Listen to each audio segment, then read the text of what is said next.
जो मध्यम वर्गीय परिवार है, मध्यम वर्गीय परिवार को क्वालिटी ऑफ लाइफ वो स्वाभाविक उसकी अपेक्षा रहती है।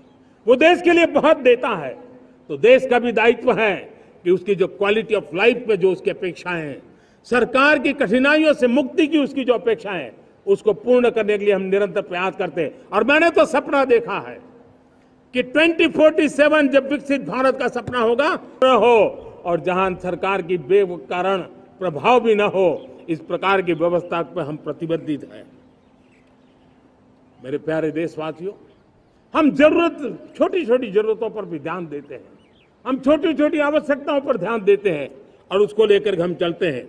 चाहे हमारे गरीब का घर का चूल्हा जलता रहे, गरीब की मां को कभी आंसू पी करके सोना न पड़े, और इसके लिए मुफ्त इलाज की योजना हमारी चल रही है। बिजली, पानी, गैस अब सैचुरेशन के मूड पर है, और जब हम सैचुरेशन की बात करते हैं वो 100% होता है। जब सैचुरेशन होता है तो उसको जातिवाद का रंग नहीं लगता है। जब सैचुरेशन होता है तो उसमें पांथिकता का रंग नहीं लगता है। जब सैचुरेशन का मंत्र होता है तब सच्चे अर्थ में सबका साथ सबका विकास का मंत्र साकार होता है। लोगों के जीवन में सरकार की दखल कम हो, उस दिशा में हमने हजारों कंप्लायंसेस के लिए सरकार सामान्य मानवी पर बोझ डालती थी, उन सारे कंप्लायंसेस को दूर किया। हमने देशवासियों के लिए 1,500 से ज्यादा कानूनों को खत्म कर दिया ताकि कानूनों की जंजाल के अंदर देशवासियों को फंसना न पड़े। हमने छोटी छोटी गलतियों के कारण ऐसे कानून बने थे उनको जेल में अंदर धकेल दिया जाए। हमने उन छोटे छोटे कारणों से जेल जाने के जो परंपराएं थी उन सारे कानूनों को नष्ट कर दिया और उसको कानूनों को जेल भेजने के प्रावधान को व्यवस्था से बाहर कर दिया है। आज हमने जो आजादी की विरासत के गर्व की बात हम जो करते हैं, सदियों से हमारे पास जो क्रिमिनल लॉ थे, आज हमने उसको नए क्रिमिनल लॉ जिसको हमने न्याय संहिता के रूप में, और जिसके मूल में दंड नहीं पर नागरिक को न्याय, इस भाव को हमने प्रबल बनाया है। ईज ऑफ लिविंग बनाने के लिए देशव्यापी मिशन में काम करें। हर लेवल पर मैं सरकार के प्रतिनिधियों का आह्वान करता हूं। मैं जनप्रतिनिधि, वो किसी भी दल के क्यों न हो, किसी भी राज्य के क्यों न हो, सबसे आग्रह करता हूं कि हमने एक मिशन मोड में ईज ऑफ लिविंग के लिए कदम उठाने चाहिए।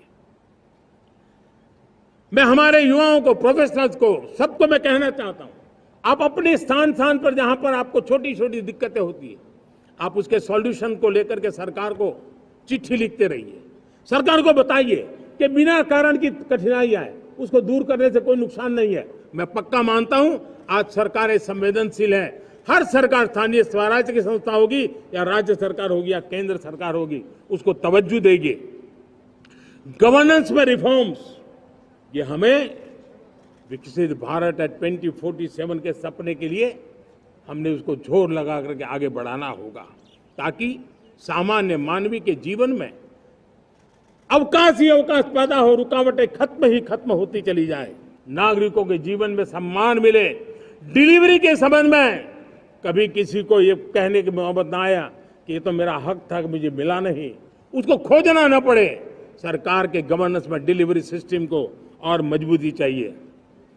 आप देखिए, देश में जब हम रिफॉर्म की बात करते हैं, आज देश में करीब 3 लाख संस्थाएं काम कर रही है, चाहे पंचायत हो, नगर पंचायत हो, नगर पालिका हो, महानगर पालिका हो, यूटी हो, स्टेट हो, डिस्ट्रिक्ट हो, केंद्र, छोटी मोटी 3 लाख करीब इकाइयां हैं।